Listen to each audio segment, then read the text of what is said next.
আপনার মন চাইলো আপনি দায়িত্ব নিলেন, আর মন চাইলো আপনি দায়িত্ব থেকে চলে গেলেন। তার মানে কি আপনার স্বার্থ উদ্ধার হয়ে গেছে, সেই জন্য দায়িত্ব থেকে সরে যাচ্ছেন? আপনারা বড় বড় চেয়ার পেয়েছেন, সেই জন্য ভুলে গেছেন তাদেরকে? খালি অ্যাকাউন্টে বসছেন আর অ্যাকাউন্ট থেকে শোনাচ্ছেন এত টাকা খরচ হচ্ছে। খরচ কোথায় হচ্ছে, কি হচ্ছে, মুগ্ধ আর সাইদ ছাড়া কেউ জানে না। কারণ এই দুই কবর হলো সব থেকে বড় ইনভেস্টের জায়গা। মুগ্ধ আর আবু সাইদ যদি জীবন দিয়ে থাকে, তারা কি হয়েছে? তাদেরকে কেন আপনারা খোঁজ নিচ্ছেন না? সকলকে এক চোখে দেখতে হবে।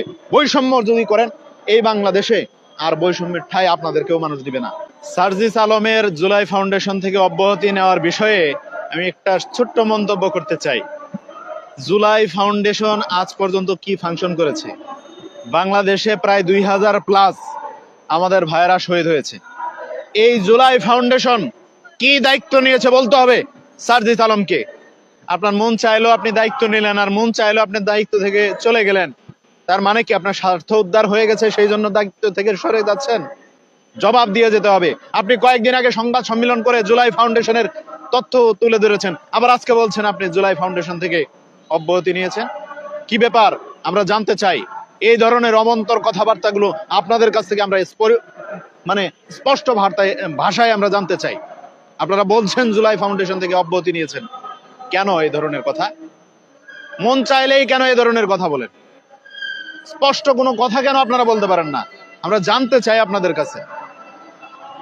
শুনলাম 31 তারিখে নাকি আপনারা অব্যাহতি নিয়েছেন। 31 তারিখে? তাহলে এরপরে আবার জানুয়ারি মাসে এসে আপনি কিভাবে সংবাদ সম্মেলন করেন? এই বিষয়গুলো আপনারা কেন ক্লিয়ার করেন না? আপনাদের কাছে দেশের জনগণ আমানত দিয়েছিল, সে আমানতের কি করেছেন কেন আপনারা স্পষ্ট করেন না? আজকে বাংলাদেশে অসংখ্য এই আহত ভাইয়েরা তারা হসপিটালের বেডে কাতরাচ্ছে। তাদের কতটুকু খোঁজ খবর আপনারা নিয়েছেন একটু বলবেন। তারা কেন মাঠে এসে আন্দোলন করে? তারা কেন হসপিটাল থেকে বাইরে বের হয়ে আসে আন্দোলন করে যে তাদের চিকিৎসা হচ্ছে না? আপনারা সরকারকে চাপ দিয়ে বলতে পারেন না, নিজেরাও দায়িত্ব নিতে পারেন না। আপনারা বড় বড় চেয়ার পেয়েছেন, সেই জন্য ভুলে গেছেন তাদেরকে?